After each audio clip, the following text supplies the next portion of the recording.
గుండా వీరయ్య గారు దీనికి ఏదైతుందో ల్యాండ్ ఇచ్చింది. పేద ఆర్య వైశ్యులు అనే వాళ్ళు దేనికోసం అంటే ఇది సంఘంకు సంబంధించిన ప్రాపర్టీ. రోడ్డు మీద పోయేది ఇడ్లీ బండోలేదు కూడా ఇది మా ప్రాపర్టీ అని చెప్పుకోవచ్చు. మీరే కాదు, నేనే కాదు, ఇది సంఘ ప్రాపర్టీ. ఇది మీది కాదు, నాది కాదు, గుండా ప్రకాష్ది కాదు, ఒక్కసారి గుండా వీరయ్య గారు కూడా కాదు, వాళ్ళ మనమన్నది కాదు. ఇప్పుడు ఎందుకంటే వారు సమాజానికి రాసి ఇచ్చేసేది. అట్లా ఈ యొక్క సంఘం నడుస్తున్నది. నడిచిన దానికి మంచి జరగాలని కోరుకుంటున్నాం. మరి కోరుకోకుండా ఇప్పటివరకు జరిగింది ఏంటి మీకు తెలుసు.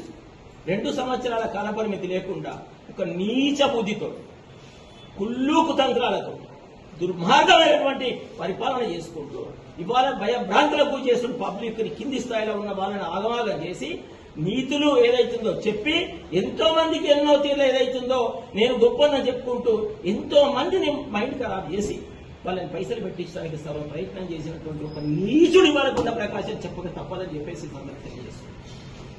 ఎందుకు ఈ బతుకు నీకు? ఎక్కడ పోయినా ఇయ్యాలా? ఎవరి కోసం తిరుగుతున్నావు బయట? ఎందుకోసం బయట పోతున్నావు? ఇంత గొప్ప అని చెప్పినవే ఆర్య వైశ్యుల పేరు మీద, ఆర్య వైశ్యుల పేర్ల మీద ఏదైతుందో నువ్వు కార్పొరేటర్ గెలుస్తావు. రాష్ట్రంలో ఒక ఆర్య వైశ్యునికి మేయర్ పదవి ఇవ్వాలంటే ఆ మేయర్ పదవి అనేది ఒక వైశ్యునికి ఇవ్వాలని చెప్పేసి రాష్ట్రంలో వాళ్ళ యొక్క పార్టీ తీర్మానం. ఎందుకంటే ఒక వైశ్యునికి ఇద్దాం, రాష్ట్రంలో ఆర్య వైశ్యులకు ఏదో చేసినట్టు ఉండాలని.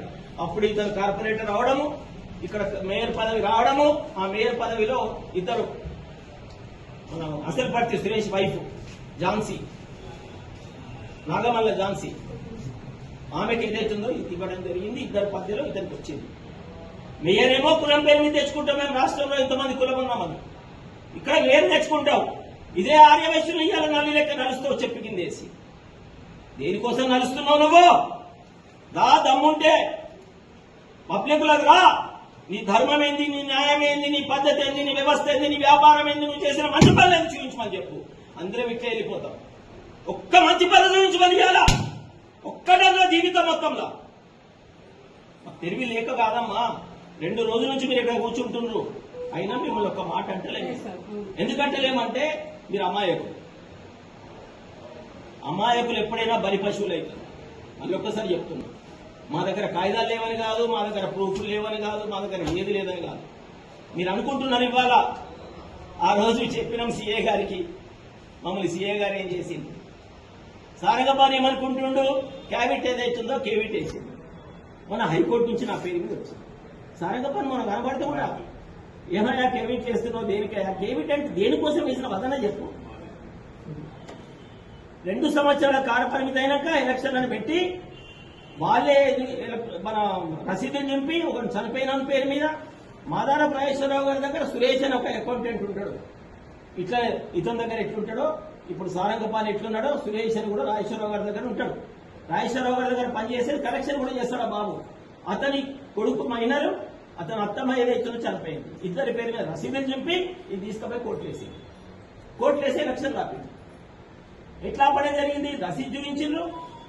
ఏదైతే ఎలక్షన్ లిస్ట్ ఉంటుంది కదా మనది, ఓటర్ లిస్ట్ ప్రొడ్యూస్ చేసి అవకతవకలు జరిగినాయని థర్డ్ పార్టీ తోటి వేపిస్తారు. వేపించే వరకు ఆగిన తర్వాత ఎవరు దిగించాలి దీన్ని?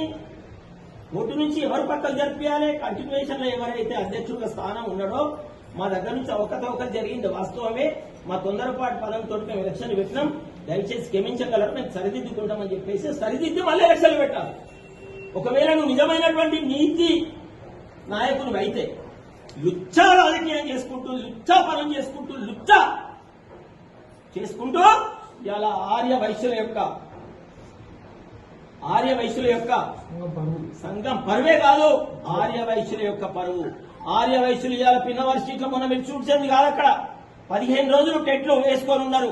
15 రోజులు టెట్లలో పెళ్ళమని తిట్టుకుంటే చేయలేరు ఆర్య వైశ్యులు. లాస్ట్కి వచ్చేవారికి ఆర్య వైశ్యులని అన్ని రోజులేమో పర్సనల్ గా వారి మీద అటాక్ చేయడానికి ప్రయత్నం. మరి మీరు అందరు ఎక్కడ పోయినమ్మా? ఈ 1800 మంది బాగా నిజంగానే మీకు సేవ చేస్తే ఇవాళ మీరు అక్కడ కూర్చుంటున్నారు. అక్కడ ఎందుకు కూర్చోలేదమ్మా? మీరు పోయి మీరు కూడా అక్కడ కూర్చోండి కదమ్మా. సార్ మంచోడు వస్తాడు 15 రోజులు అయితే అని.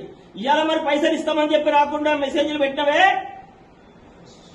శుక్రవారం నుంచి శుక్రవారం అయిపోయింది, వారం రోజులు. మళ్ళా శుక్రవారం నుంచి మళ్ళా అదే శుక్రవారం రోజు ఏం చేసినావు? 30వ తారీఖు నాడు వస్తాడు. గందరగోళవలసిన పని లేదు. మరి 30వ తారీఖు నాడు ఎందుకు రాలే? మరి రానప్పుడు నీ డ్యూటీ ఏంది కదా చెప్పు నాకు ఫస్ట్. మీరు చేయవలసిన పనేది మీరు 30వ తారీఖు నాడు రాకుండా ఇక్కడికి వచ్చి దేనికోసం కూర్చుంటున్నారు? అతని సొంతం కోసం కాదన్నావు కదా, ఇది సంఘం కదా, సంఘం అడుగు చేయవలసిన పనేంది? ఇక్కడికి గుర్తుంచుకోండమ్మా, మీరు మారండి, ఫస్ట్ సమాజానికి ఉపయోగపడండి. మీరందరూ కూడా పనిచేస్తారంటే నేను స్వీకరిస్తాం కావచ్చు, మీటింగ్ పెట్టుకుంటాం. మాకు ఎలాంటి మీ మీద కోపతాపాలు లేవు. మీది కాదు, మీరు బాధితులే కావచ్చు, మాకు తెలియదు. ఉల్టా మీరు పైసలు ఇచ్చిరా, మిమ్మల్ని ఏ పద్ధతిగా వాడుకున్నాడు, ఎందుకు వాడుకుంటుండు, ఇయ్యాలని వరకు కూడా మీరు వారి మాట ఎందుకుంటున్నారు తెలియదు. మీరంతా అన్నం తినకుండా లేరు, ప్రతి ఒక్కరం అన్నమే తింటున్నాం కదా, మీరు ఇంకా అన్నం తినకుండా లేరు ఇవన్నీ పనులు చేయడానికి, ఇక్కడికి వచ్చి కూర్చోవడానికి. మీరు కూడా ఒక మహిళలు అన్నప్పుడు ఆ గౌరవం ఉంచుకోండి. ఇట్లా బజార్లో పడరు మహిళలు. మర్యాద కుటుంబాల నుంచి వచ్చిన వాళ్ళు ఎవరు కూడా ఒక మంచి కుటుంబాల నుంచి, ఉన్నతమైనటువంటి కుటుంబాల నుంచి వచ్చినోడు, ఉత్తమమైనటువంటి కుటుంబాల నుంచి వచ్చినోడు ఎవరు ఇట్లాంటి పనులు చేయరు. ఎవరు చేస్తారు దిగజారిన పనులు? దేనికోసం కూర్చున్నామని క్వశ్చన్ దాని మీద అక్కడ ఆన్సర్ చెప్పండి. ఎందుకోసం? అతడు చెప్తే మేము కూర్చున్నామని మీరు జవాబిస్తారు.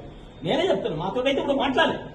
అతను ఎవరివ్వాలా? ఇక్కడ అధ్యక్షుడు రమ్మను, వచ్చినాక మేము మాట్లాడుకుంటాం కదా. ఇక్కడ ఉన్న వాళ్ళు పెద్దవాళ్ళందరూ రైతులే కదా, మేమన్నా మాట జారం కదా ఏదైనా విషయంలో. ఖరాబ్ అయితే చేసుకోం కదా మా జీవితాలని. మేము అతని మీద పర్సనల్ గా మాకేమన్నా గట్టి పంచాయతీ ఉన్నదా? మాకేమైనా పార్ట్నర్షిప్ ఉన్నదా? మాకేమైనా పార్ట్నర్ ఉందా? ఏమైనా పాలోడా? లేకుంటే ఇంకేమైనా మాకు ఏదైనా సంబంధాలు ఏమైనా వేరే తీరున్నాయా? దేనికోసం ఇవన్నీ బ్రతుకులు ఎందుకట? ఇష్టం అన్నట్టు ఇంట్లో కూర్చొని వాళ్ళని తిడుతుంటే దానికి జవాబు చెప్పవు. ఇష్టం ఉన్నట్టు తిడుతున్నారు. ఒక్కొక్కడు వచ్చి ఇక్కడికి వచ్చి ఇవాళ మీరు వచ్చిన రోజు నుంచి లెక్కలేని అప్లికేషన్స్ వస్తున్నాయి. మేమే ఆపుతున్నాం.